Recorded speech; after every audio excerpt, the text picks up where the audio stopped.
There it is. It's on. All right. Good morning, everybody. Thank you for coming to the 5th Annual RBNC Pharmacology and Practice Update. We're so happy to have all of you. We are this year's co-chairs of the conference. We are both pediatric practitioners. We work in Rainbow Partner, and we've been with you for a total of 16 years combined. Conference oversight takes a lot of training with lots of part-time people, so we have lots of training members around. I think most of them have it. Can you hear me? A lot of our training committee members are actually asking a lot, and so if you have any questions at all, the bathroom is located down the hall for the security desk on the right. As you see, there's also coffee and tea and food throughout the day as well. You can eat your lunch and snacks at each room. We don't have a limited stay currently. Our medical tech is here, but we are always checking the exemption and African American population. Please don't have to go what you will find in your folder is your eval sheet. Make sure that your full name is spelled correctly and that you initial next to each presentation that you go to, especially the breakout session, so that we can accurately monitor the progress. I want to present our first speaker. Our first speaker today, her name is Kathleen Hackett. She is a pediatric pain program coordinator for UH Rainbow Babies and Children's Hospital. She's been a pediatric emergency room nurse for over 40 years. She's master's prepared and has a certificate in forensic interviewing, CNCC, and has been a pain nurse since 2013. She's actively involved in Emergency Nurses Association, the International Association of Forensic Nurses, and holds a membership on the Sexual Misconduct Committee at Case Western Reserve University. She's recently published in the Journal of Healthcare Protection Journal and the publication of the International Association for Security Management.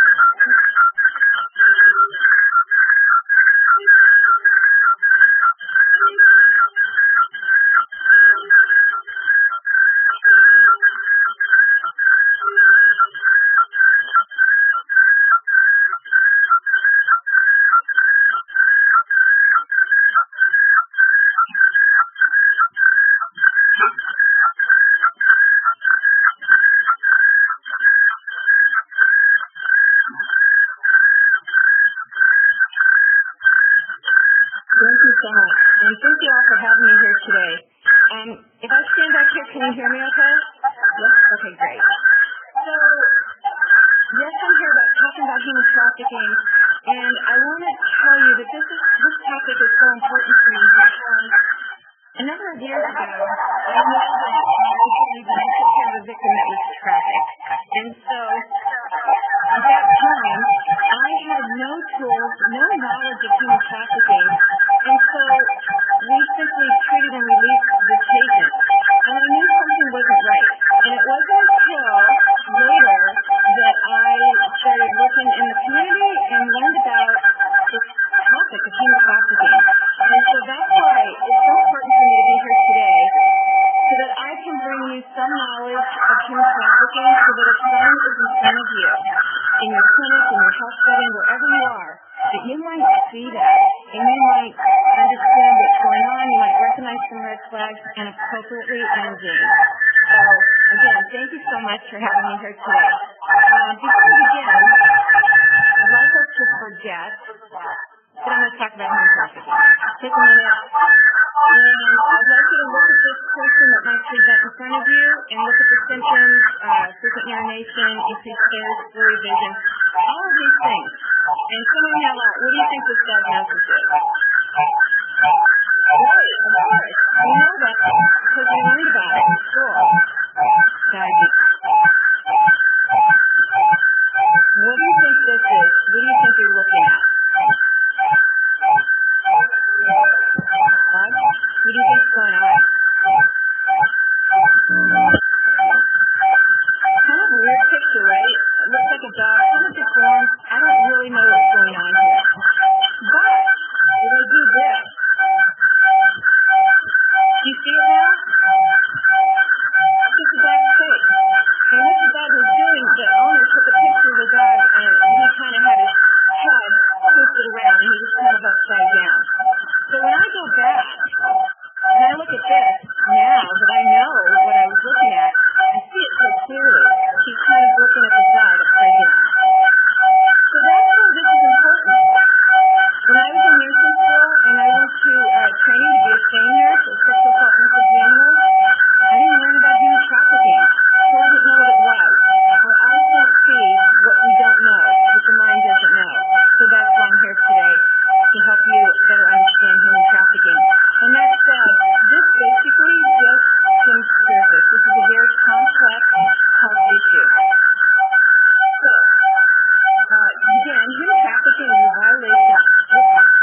drastically as well.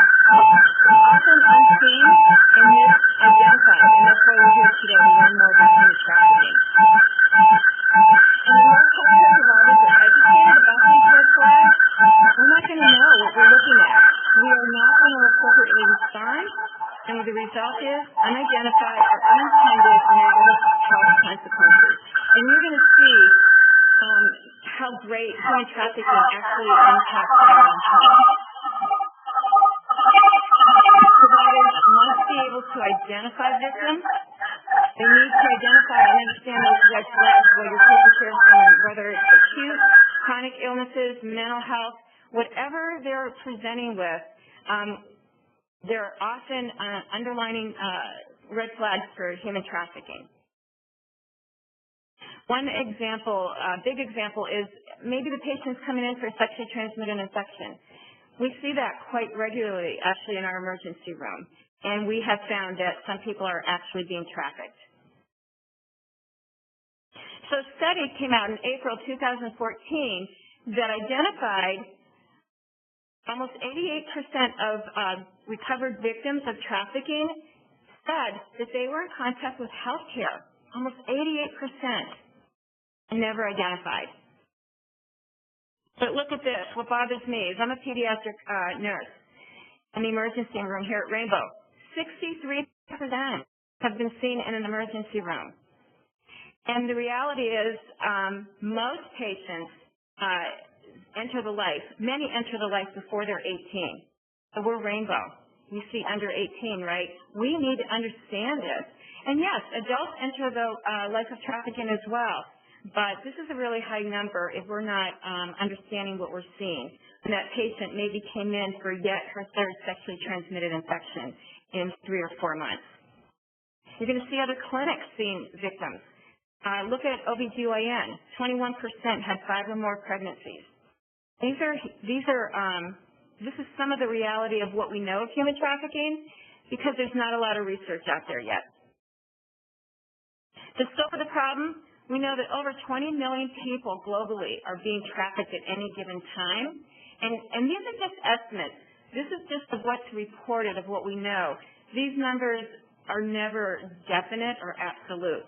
But we do know here in Ohio, we're seeing about 1,200 people coming into Ohio or from Ohio that are being exploited each year. This is just a little look about labor trafficking. So in your handouts, not what you have today, but it's going to be emailed to you. This issue is so complex, there's never enough time to tell you everything you need to know. So I have about 5 handouts that's going to be sent to all of you by email. It's going to talk about sex trafficking and labor trafficking, the most common types of trafficking, and this is where you're going to see labor trafficking a lot of times. So when you look at some of these things, I hope we're thinking that it touches our lives. Every single day, it actually does touch our lives. We go to restaurants, we go to hotels, and all of these things. Farm workers, the food we eat, the products that we use. A little bit of look at sex trafficking. This is where we might see sex trafficking. But look at the very last one. It also is happening in private homes that we don't realize. Maybe in the hotel that we're staying at. So even beyond as medical providers, we might see something outside our medical, our hospital environment, and we might think, that doesn't sound right, that doesn't look right, and you might now know who to call and how to respond. Some behavioral indicators for human trafficking. I will tell you, definitely avoid eye contact. Some victims who are trafficked and controlled by another person are actually not allowed to look at people. They're told when they can speak, when they can eat, where they sleep, what they do. It's a learned helplessness. But definitely avoid eye contact. Maybe the person in front of you might not be telling you what their real age is. All of those things. They may be belligerent. They may be submissive. They may be all kinds of things. Or maybe when they see you, the mechanism of injury doesn't make sense with what they've told you. Maybe they have a history of running away or missing school. Just because we think, oh, we're not going to see that many people, we're not going to see anybody because we take care of patients in a doctor's offices and all of these things in the ER, all of these things. But victims that are trafficked can come to you, they can live at home, and they can go to the doctors on a regular basis. That's the reality. I do know of a person, her name is Teresa Flores. She has written a book on her story and her life of being trafficked. She lived at home. She wasn't moved from state to state, yet she was exploited and being trafficked 2 years out of her life, and she almost died because of that experience. She lived at home. She went to school, and she went to the doctors. She was never identified. We're going to talk a little bit more about why we missed that and what happened. Sudden change of behavior is a very big issue. Maybe mom might say, I don't know, she keeps taking off. She doesn't come home when she's supposed to. She stays out all hours. She used to be an A student. Now she gets D's. I don't know what's going on with her. That's what happened with Teresa Flores. Maybe the person that's with them, maybe it's their aunt, maybe it's grandma, maybe it's somebody, and they're very controlling, quick to answer all those questions. And maybe they won't even let you take them to the bathroom. I'll do that. I've done it before. And I will tell you it's a big red flag when someone comes to the emergency room and they pose as maybe an uncle or whoever, and they know when their last period was. That's a real big red flag. I've been married years and years and years, and yeah, my husband never knew when my last period was because why, right? So those are kind of red flags that we need to think about a little bit closer. Some physical indicators. From this slide, you can see almost every system is affected. Again, if there's nothing else to remember, human trafficking is real and it's a complex health issue. The health consequences are immense from someone that's being trafficked. Okay, no, I don't know what that means. Decline. Oh, decline. So, anyway. So I want to talk a little bit now about victims' mindset. So if someone comes to you, they're not coming to you because they're being trafficked. They're coming to you for another reason. Remember, almost 88% were seen by healthcare, some discipline of healthcare. They didn't come and say, hey, this is what's going on, right? Just like I showed you the picture of the person that came with symptoms of diabetes. That child or adult didn't come and say, I think I have diabetes. So can you, do all those tests, right? No, that's not what they said. We have to recognize those signs. So someone may feel shameful, guilty, embarrassed. Maybe they don't even realize what's going on. They don't identify with, I'm being trafficked. I know this is what's going on. They don't. And it is a learned helplessness because when someone's being controlled by another person, it's just that, they're being controlled by another person. They are being told what to do, how to act, what to wear, when to sleep, when to eat, if they can even sleep. I'm going to talk about that. Maybe there's a loyalty to that trafficker, right? You're going to soon find out that when these kids are vulnerable, they meet up with someone, and they have a vulnerability, and so maybe they're being abused at home, or maybe they're being bullied, and they talk about that online. And these traffickers are truly master manipulators, and they feed on that. They learn that person's vulnerability, befriend them, become boyfriends, whatever it is, and it's grooming, and they take really good care of them, and, oh, I understand what you're going through. I understand you better than anyone else, right? So there's that loyalty. And you probably have heard the term Stockholm Syndrome or trauma bonding. Not trafficking, sexual assault ongoing. That is trauma. It's a real trauma, not the trauma that we see. Our trauma nurses, they see traumas all the time, MVAs, all those things. This is a different kind of trauma that lives with you for the rest of your life. And so they have that loyalty, and they might not even tell you who the trafficker is. I've gone to court for victims, and the victim doesn't want to talk about the trafficker, won't even identify that person. They don't identify themselves as a victim. I will tell you that we took care of at Rainbow ER a young lady that was trafficked from California. She didn't realize that she was being trafficked. She didn't say anything. She was about to get herself out of that situation. She told me, Miss, I was about to leave. She wasn't about to leave. She wouldn't have been able to leave. They're unaware of their location or their surroundings. The young lady that was trafficked from California, she wasn't really sure what state she was in. And she was from California, so her clothing, she had some very nice shorts on and a cute T-shirt.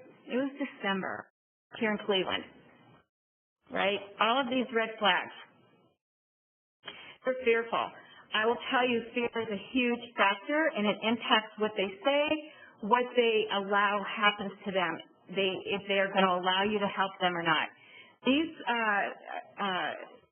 girls and men as well are groomed not to trust anybody, certainly not law enforcement. And oh, by the way, not healthcare. They do not trust us because of their own safety. They fear their own safety. We had a patient who was 15 years old, seen in our emergency room, and she was being trafficked. She used to be an A student. Mom said she just keeps leaving. She can't control her. She says, I don't even want to take her back anymore because I have other kids at home. I need to protect them. I don't know what's going on with this little girl, right? And so as the care proceeded, we found out, and this young lady was very belligerent, and suddenly she looked at her mom and said, don't you get it? They were going to get you and the kids. At that moment, we all got it. And she was being trafficked by a very violent gang here in Cleveland called the Heartless Felons. So this young lady was fearful for the safety of her siblings and her mom. I show this picture because this is not what you're going to see. Your patients aren't coming in chains or ropes or anything like that. That's what we see all the time in social media of someone who's being trafficked. When I see those, I delete them because that's re-victimizing. That's not how the person is going to be and gets to be the rest of their life. This isn't what you're going to see. You're going to see the psychological barriers for someone to allow someone to help them. So recruitment of vulnerable youth, where is it happening, right? When we sit here and when I talk about this, I have to tell you, I live in Avon Lake, okay? Pretty nice area, but I learned that in 2012, 12 girls from Avon Lake High School were trafficked. That trafficker right now is spending life in prison. However, my youngest daughter graduated from Avon Lake High School in 2012. That was really scary to hear. And I think, oh my gosh, what made these kids vulnerable, right? You know, there's multiple things. We know about bullying in school. We know that kids, when there's problems at home, maybe they got into a gang and they started using drugs. All these things, a lot of things make someone vulnerable. They are recruited through high school friends. Juvenile detention is a big one. Group shelters, runaways. I will tell you, our kids that run away in the Cuyahoga area, I get a list of runaway kids every week from the in-person liaison. I get about 6 pages, and these are just of the ones that are under 18. If you go onto the missing person website, pages and pages of people are writing. So one day, I kind of did the numbers, and I found that 50% of those people that were on that website were minors. Again, we're from Rainbow, and we have to understand this. And then I found from the National Missing Persons website that of the kids that run away, 87% are at risk for being trafficked. That's 1 out of 7. Why? Why? And you're going to find that out in 1 minute. But internet and social media is huge way for nowadays for traffickers to understand that person, learn their vulnerabilities, and then build on that and befriend them and just escalate from there. So domestic minor sex trafficking. Kids don't grow up and decide they're going to prostitute themselves, right? It doesn't happen. And it's a myth to think that everybody's forced into this. 95% are truly manipulated. Most of them are. And I will tell you, most of them at Rainbow, I often ask, well, how do you know this person? And they met them online, some app or social media aspect. And then it's all manipulation. So every time we talk about human trafficking, we always hear force, fraud, or coercion. I don't like to go in that order. I always put fraud first because that's the trafficker's way to get into your life, understand you, and control you. What are they doing? They're making false promises, right, for a better job, education.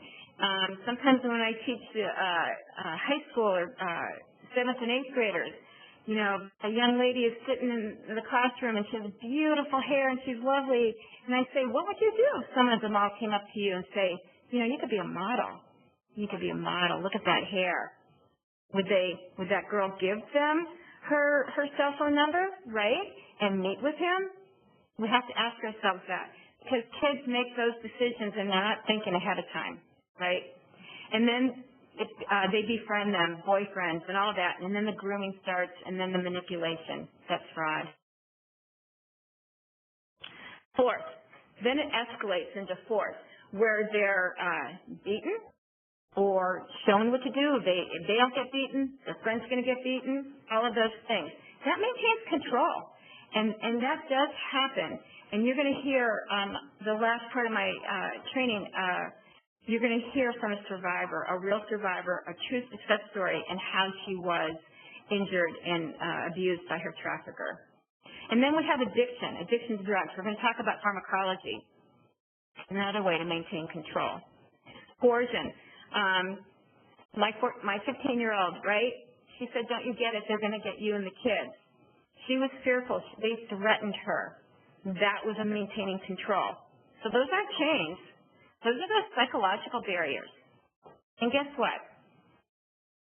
There's a book on Amazon on how to be a pimp, pimpology. So people literally learn this, and they learn how to manipulate someone, and it's a true business. And I don't have so much information about trafficking I don't have here. In the United States, it's about a $30 billion industry, tax-free, by the way. It's about $150 billion-dollar industry globally. It is a huge, huge problem where they make money and drugs are sold once, and they're gone. But these people are sold over and over. And we had a young lady that was admitted to one of the Rainbow floors. And security had on camera the trafficker was literally in the waiting room, and they had him on surveillance. And so we want to maintain safety for that patient, right?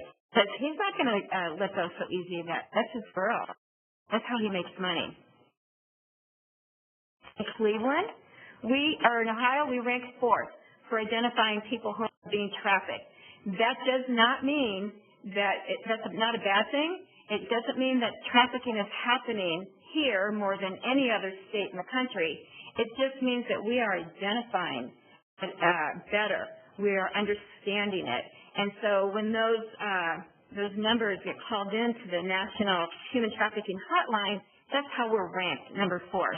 But kudos to Ohio because we do a lot of work in this area. And in Cleveland, we have tremendous resources for our survivors.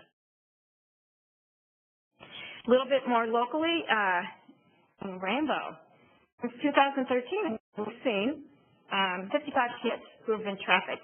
This is just what we've identified or law enforcement has brought into our emergency room. This is only of what we know. There's actually been more because at Rainbow we do identify kids that are missing, and we know 3 of those were confirmed as being trafficked. They came into our ER for, 2 came in for sexually transmitted infection. 1 came in for a peritonsillar abscess. And so those girls were confirmed by law enforcement as being trafficked. Those aren't on these numbers. These are the numbers of the people that took care of as a SANE nurse, and law enforcement brought them in, and I was able to do a forensic exam. 13, number 1, right? We know there was more in 2013. Because in 2013, that was actually the year I learned about the word human trafficking. That was the year I knew I took care of somebody that I believed that was being trafficked. had all the red flags. And then once I worked in the community, and I thought, uh-oh, I treated someone, and I missed it. And that's why it's so important for me to be here today, so that to give you that, the tools to know what to do and understand so you don't miss it, and you don't have to say, yeah, I missed someone one time that I know was being trafficked. And actually, we've seen two so far for 2019. Gender breakdown, so that you have a better understanding. We know that it's mostly women. We know that, but we can't forget the male population. About 4 months ago, we got a call from Ahuja that there was a concern of a teenage male that was being trafficked in that ER. And they did the right thing. They called the pediatric SANE unit and kind of gave me a history. I was able to reach out to the Human Trafficking Task Force. They literally, that moment, left what they were doing and went to Ahuja and did that assessment for that young man. And then, this is horrific, our children are being trafficked as well. They're under 18. So who are the victims, right? The reason I have this here like this, because it can be anyone. It doesn't matter if you live in Avon Lake. It doesn't matter if you live in East Cleveland. It just doesn't matter. But what they have in common is something in their life that makes them vulnerable, right? It makes them vulnerable to someone who's going to be able to manipulate them. And remember, our kids aren't thinking very clear, right?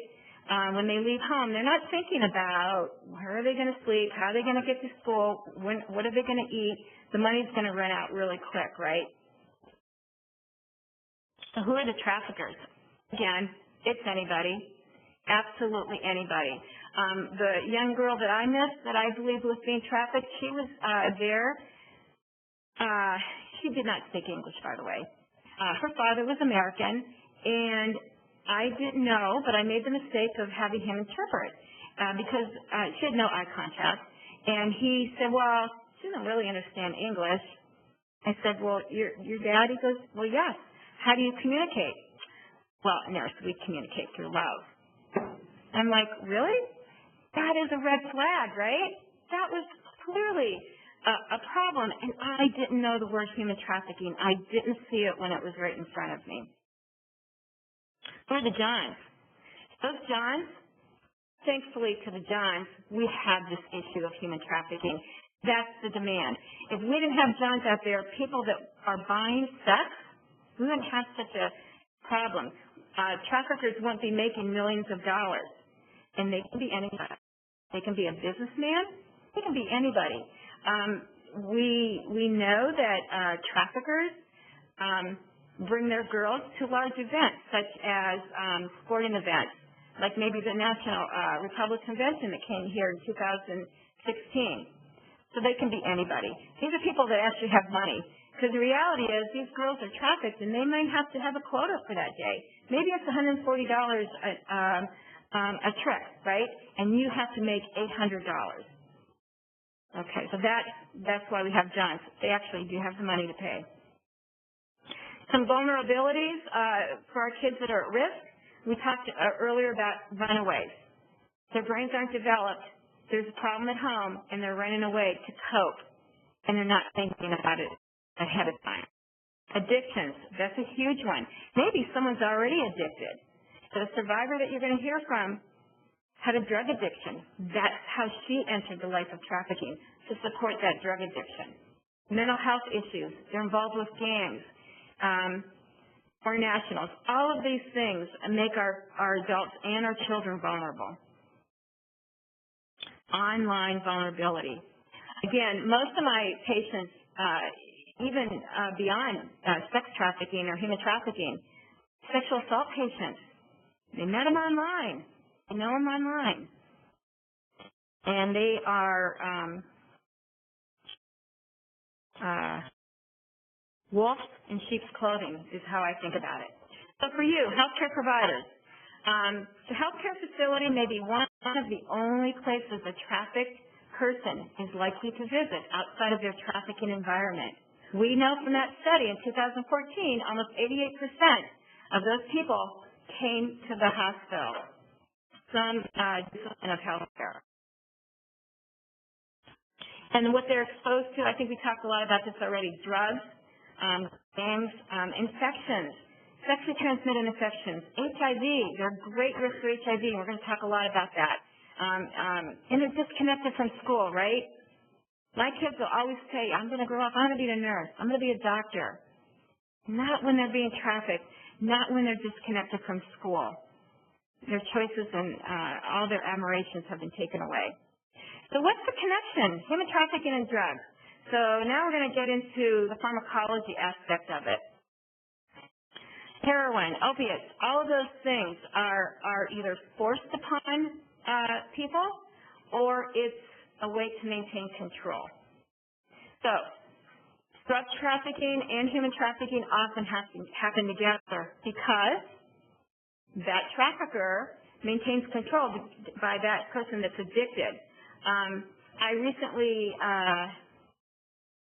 went to court for a victim who was trafficked, and how they maintain control is they kept giving her just enough of the heroin to get her through a few hours at a time, right? Going through withdrawal is horrific, and they just beg and plead for the medication, for that drug, so they can continue on. It's used as a bait in recruitment for victims. And again, it simply maintains control. So when our kids leave home, is engaging what we refer to as survival sex. In other words, they're having to have sex in exchange for a place to sleep, for some food, maybe some clothes, anything. And so when you assess your patient for trafficking, those are some of the things that you want to ask. And then comes the addiction and the coercion. And why I have here coping, maintaining severe harm. They want to be on those drugs to be able to cope with what's going on in their life, right? And then the control is maintained. And that equals severe harm for our patients. Drugs withheld, people are going to obey orders, right, to get those drugs. They're going to work harder to make that quota, whatever it is, longer hours, and they need cope. And this picture I have here because it's truly what I hear from my survivors. He said he loved me. Right? That's the grooming, and then it progresses into that force. So drugs during victimization, this is what they need, or they need drugs to be treated for these things. I will tell you, most of our patients that come in, and we've identified in our ER, they didn't come in at 2 in the morning when there was no one on the backboard. No, they came in at 7, 8 o'clock at night when we had 20 people on the backboard, right? They came in for a sexually transmitted infection and or maybe a pregnancy check. And so what do? We treat them really quick, in and out, because we've got 20 people. Maybe we have a trauma in room 1. We're doing a conscious sedation in room 5. All of these things. Oh, STI in room 6. We've got to get them in and out. We've got to move them. We have to think a little different and assess our patients a little different. These are drugs, these are what they're being treated for post-victimization, right? So they're getting all these drugs, and then they need it during the time they're victimized and after. We need to assess them for all these things. When we treat our patients for gonorrhea, CDC now is recommending that we give ceftriaxone and azithromycin. A number of years ago, we used to just give the ceftriaxone, but they're recommending both.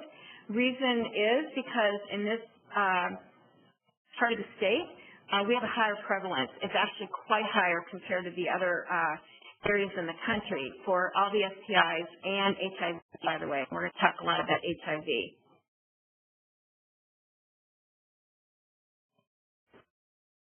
Oops, sorry.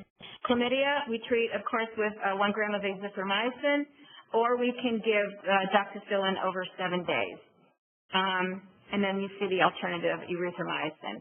And I'm gonna go into this a whole lot because I'm going to talk a lot more about the HIV medications for you. Trichomonas. One thing I want to say about when we treat with the flagell for trich, we sometimes forget it can turn the urine a darker color, sometimes a darky orangey color. It gives them a metallic taste in their mouth. it's nice to remind them those things because it kind of scares our patients. And please avoid, obviously, with alcohol 24 hours before or after. I always tell my patients no alcohol for at least 2 days after this medication. Because kids sometimes just don't listen as well, and they say, oh, it's long enough, and they have something to drink. It makes them vomit profusely. So we have to be aware that if we're seeing someone in the ER for STI and we medicate with the flagyl, we have to assess if they had alcohol in their system prior. Interesting, I'll just briefly say this. A study came out in December 2018 about the treating for TRIC. They're finding, I think they did like 600 people, and half of them they treated with the 2 grams of flagyl. The other half, they gave the 7-day course of flagyl, 500 milligrams BID. What they found is after the 7 days, or after the half of them had the single dose, 50% of those people still had that parasite in their system and needed another round of medications. So one thing I tell all my patients when we treat for STI, when we give all these medications, I want you to get rechecked in 2 weeks, have cultures done at the end of those 2 weeks to make sure you are, in fact, they're negative and you don't have those infections still in your system. So that's really important. And because of this study, the other half, they found that when they put them on the 7-day course, they didn't have the parasite after the 2 weeks. So it was a little bit better treatment. So I don't know. I look forward to seeing if CDC looks at that and changes their protocols or their recommendations. All of you, if you don't already have it, you're going to get it. This handout on pediatric weight base for STI meds. It's we have to alter those meds, the doses, if it's under 45 kilos. So this is not in the pre-printed PowerPoint that you all got, but you will get it. I'm going to give it to Brandy. She already has a lot of my files that we're going to send to everybody. It's just something to think about, STIs. Sometimes our patients are right at that borderline 45 kilos. We want to be really careful. According to our pharmacy, they're really rigid about that. If they're not over 45 kilos, we don't want to give them that adult dose. And syphilis, we know we treat with penicillin. So now I'm going to talk a little bit about the risk for HIV. This is really important. SANE nurses do this pretty well because we do it on a daily basis. But even our physicians, they don't do this every day, so they're not quite as comfortable with assessing for the risk of HIV like we are. We know that HIV travels in breast milk, semen, and blood. And look at this, the frequency. With multiple partners, it's a higher risk for HIV. Even with one single sexual assault, if that person had full-blown HIV, the risk is only 0.1%, right? Pretty low, but it's still at risk. But think about if your patient's being trafficked and they're needing a quota and having sex 8-10 times a day, every day, 7 days a week. They're at greater risk for HIV, right? So we put our patients on a HIV prophylactic regimen when it's indicated. So we really follow the CDC guidelines, and we work really closely with our IG physician. Dr. Fargo and Dr. Desai here at Rainbow are amazing, and they really support what we do. If your patient can't tolerate being on that 28-day regimen, and again, you're going to have these handouts on how to assess and our actual information that we give our patients. And I'm going to pull it up that you're all going to have that as well. Maybe they can't tolerate taking those meds. We have another option for them. We can do baseline testing for HIV, and we can have them retested in 6 weeks, 3 months, and 6 months. A lot of times people just send these patients to the health department. Here at Rainbow, Dr. Fargo's team will see patients up to age 22 to do that testing. And it's really important because they do a lot of patient education as well. So we like to keep them within our system and keep an eye on see how they're doing. If they're having rectal intercourse, the risk is higher, and obviously if it's oral, much, much lower. In fact, we typically don't put them on the HIV regimen. This comes from CDC guidelines. You're going to have this as well. If someone comes to us and they've had unprotected sex, I want to start them on NPAP regimen within 72 hours of the last sexual encounter, because beyond that window, it's just not going to be effective. And so we really want to obtain a really good history and understanding of what type of contact. Basically, if there is mucus-to-mucus contact and we don't know that person and we don't know his HIV status, they're at average risk. Unless that person that they had sex with had a negative HIV test for over 6 months time period, and we know that they're negative, then our patient is okay. But we don't know that. 9.99% of the time, we don't know that other history. So we want to assess the need for HIV. NPAP is non-occupation post-exposure prophylactic. It consists of a 3-drug regimen. So really what it is, I'm going to go, hold on one second. Nope. I'm going to talk about it real quick here. What it is Truvada, actually that consists of 2 drugs in one. So then Icentrus or Raltegravir, that's another drug. The Truvada is taken once a day, and then the Icentrus is taken twice a day. So these are not little tiny pills like birth control pills, they're rather large. And for our little kids, one of them is crushable, the other is not, and one of them comes in a chewable. But guess what? We have to start these medications within 72 hours. Pharmacy doesn't keep that on hand. So now we have to wait 2 days to get them from wherever they have to be shipped in from. So our patients, again, are at risk. Once a patient starts the medication, they have to complete it morning, evening for a complete 28 days to be effective. If they break and they skip a few days once it's started, it really puts our body at greater risk, building up a type of resistance. And so we want to make sure the patient can tolerate the meds, will be compliant with the meds, and oh, by the way, can they afford the meds? So we want to make sure they have insurance, right? These meds cost anywhere around $3,000 for that 28-day regimen. That's huge. I don't have that much money to put out, and nor do our patients. Medicaid does cover these medications, just so that you know, but other insurances do not. So I'm going to go back here for a minute. I'm going to get back to that. You're going to have a copy of all this as well. So some people think, well, you know what, these meds make you really sick, they're toxic, they're bad for your system, we got to really be careful who we put them on, right? No, not so. Dr. Fargo says that these young kids, the younger they are, they actually tolerate the meds much, much better. So we want to put them on the meds, and we want to give them support meds to be able to tolerate those meds. And again, you're going to get these handouts. And this is literally what I give our patients, color-coded forms so that they understand what to take, when to take, and all of that. This is just an eye shot of what HIV looks like, the symptoms. We want to assess our patients for emergency contraception. We at Rainbow or UH don't use Ella. It goes up to 120 hours. It's kind of expensive, but we can give levonorgestrel. We will give it up to 120 hours outside of the sexual contact. Psychological consequences of human trafficking. Almost everybody has one, right?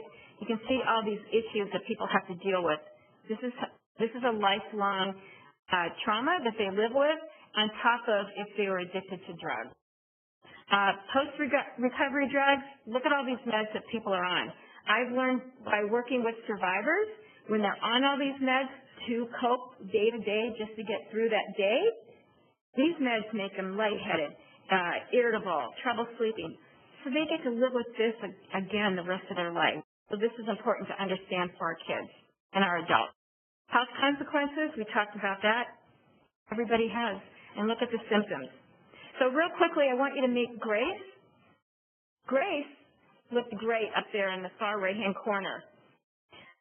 But when we saw Grace, we missed it. We didn't identify her as being a victim.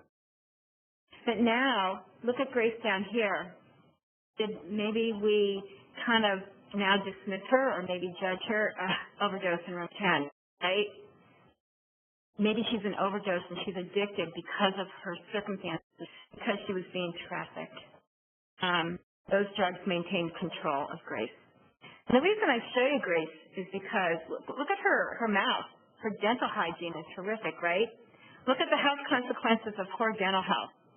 It affects all these symptoms. These are things that you might see a patient for. And if we're not looking, we might miss it. Okay, so what can you do today? You can assess your patient, separate them from whoever they're here with, assess that safety, establish rapport. Look, I have some concerns for your safety, right? And if they might not accept any help, you have to be okay with that, but let them know if you ever feel unsafe, get yourself back to the ER. We can maintain your safety. Listen, if you ever need help, text the word help to the numbers matching the word be free, and those are the numbers up there. Follow mandated reporting for all minors. UH police are always available. They understand human trafficking. They'll maintain safety for the unit and all of that. We don't rescue anybody, but what we do is we provide health options to let them make a choice and rescue themselves. Quickly in review, human trafficking and diabetes is a diagnosis. We have ICD-10 codes now, and they are so important because using that correct diagnosis, it can be concern for human trafficking or trafficking. Those ICD-10 codes came out in October 1 of 2018. And those are the diagnoses that if you put that, it's going to lead to a correct diagnosis, leads to improved health care. So we have a better understanding of the health consequences of victims that are trafficked. The information we have is very limited. It's going to lead to better safe practices for our patients. It's a complex health issue. We already talked about that. The alert for the physical and controlling psychological control indicators. And by the way, UH Health System now has a human trafficking policy and procedure. It is CP 140. If you go to that, it will give you literally exactly how to respond, questions to ask, how to assess safety. Again, I can't even begin to tell you everything, but I always say, do you feel safe at home? Are you free to come and go? Are there locks on the door? Not locks to keep the burglars out, locks to keep you from leaving. How many sex partners do you have? Tell me about where you live, right? And all new hires have mandatory human trafficking training now. It's an hour online training. And starting in 2019, we will have annual competencies, and we'll all get human trafficking training. When you look at this picture, we're not looking beneath the surface of the patient that is in front of us, right? We can't, because 75% of that is underwater. This is looking beneath the surface. This is taking that patient that came into the ER for an STI check, just an STI check. I know I've got 20 on the backboard. It is getting her fully undressed, looking at her head to toe, looking at the bottom of her feet. And by the way, you're also going to have sent to you indicators of human trafficking. Assess for human trafficking. Separate them from whoever they're with. Utilize the adult and pediatric SANE nurses as resources. So I'm going to show you really quick, I believe we do have time for a video from a survivor, and hopefully this will work. I may need Matt. Oops, no.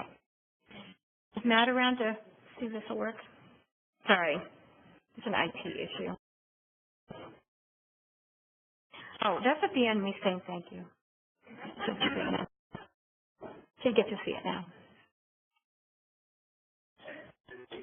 Oh, sorry, Matt. I knew he told me that.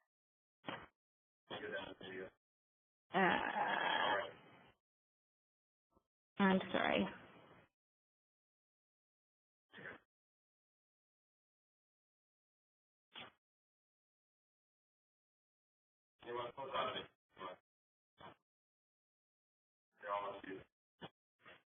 What?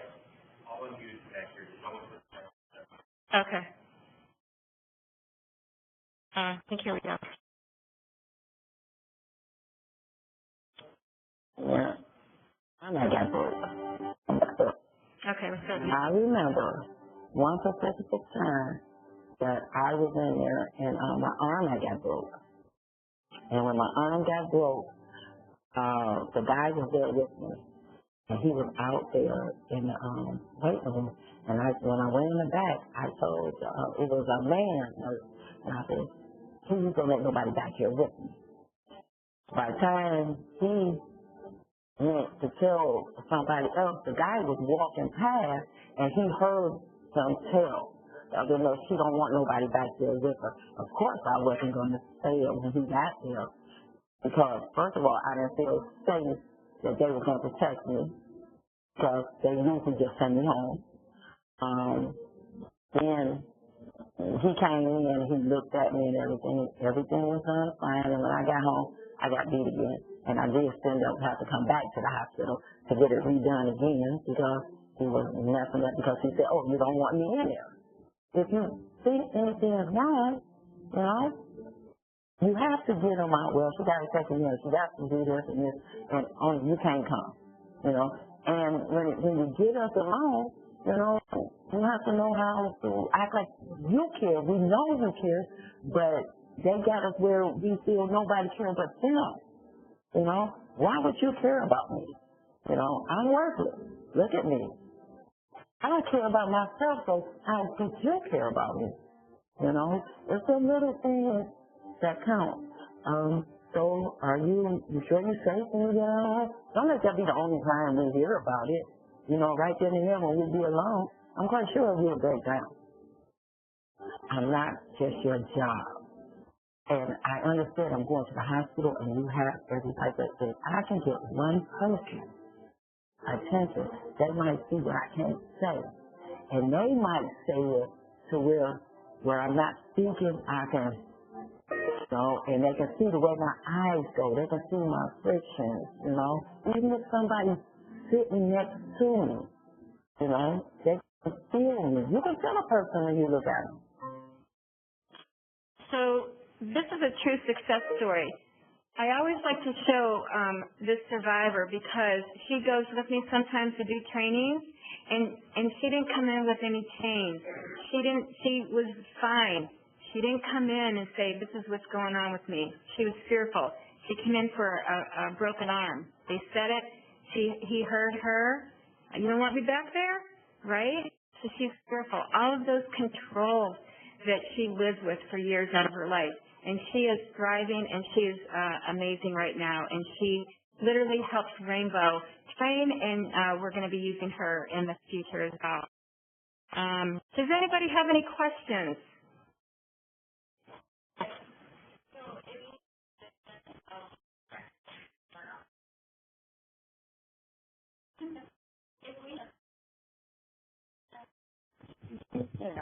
Oh, okay. If we have any suspicion of human trafficking in one of our outpatient clinics or something like that, what do we do? Who do we call? And what do we do about that? Yeah. So what you want to do, and I think I showed that last part of the slide quickly because I was running out of time. Separate that person from whoever they're with, and make up an excuse. I one time lied and said, "Oh, I think they're towing cars. I don't know where you're parked, but you might want to check to move your car." Right? But you have to separate them, or there you have to go to X-ray. Sorry, hospital policy, and assess safety. Do you feel safe at home? And I'm really honest with my kids. I'm kind of concerned for your safety. Here's why. If anyone's telling you that you can't trust me, that just isn't so. And we have to be okay that they might not accept services. They might not disclose what's really going on. Look, let me give you some options. If you ever need help, text the word help to be free. Get back to the emergency room. There are people there understand and will maintain safety for you. Just ask for someone to help you. We will always be there. One thing as a provider you can do in a clinic or a doctor's office or whatever, maybe schedule them for another appointment within a few days. You know what? Whoever they're with, here's what's going on. We need to see them back for their body to be okay, or they're going to have a lot of problems. Traffickers might not want to hear that. They want their girl to work or their boy to continue working, right? And that actually happened in one of our clinics, but unfortunately, they didn't come back. And so, but if they do come back, We want to have a multidisciplinary team in place, ready. Have the social worker there. Have our human trafficking task force standing by in the back. We literally will be there for you. Sometimes they'll call me and I'll be around. And so we might not be comfortable, you might not be comfortable assessing the safety the way maybe the SANE nurse does, because we do it all the time. But pull up that policy and procedure. Literally on there, you have questions that you can ask. I sent you guys information with questions and indicators of trafficking.